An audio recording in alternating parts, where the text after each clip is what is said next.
Okay, here is my vibration board.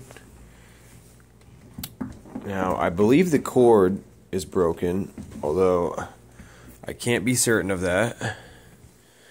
It used to work sometimes. I'd kind of finick with the cord a little bit and it would turn on. These days, it does not at all.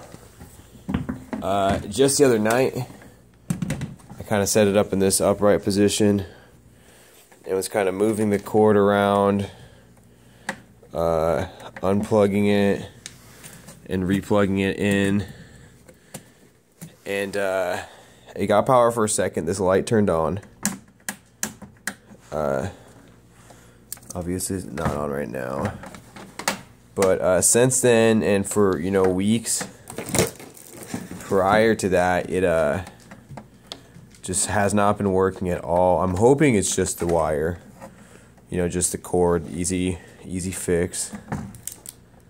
But I guess worst case scenario, it's the hardware in here, but I'm thinking it's just the cord. It seems like that'd be the first thing to try out. Prior to it not working, I popped out this little fuse guy here to see if it was still intact, and it was. I put it back in. I kind of monkeyed around with it a little bit, and that light turned on, but it hasn't since. So I'm not quite sure what's up with it.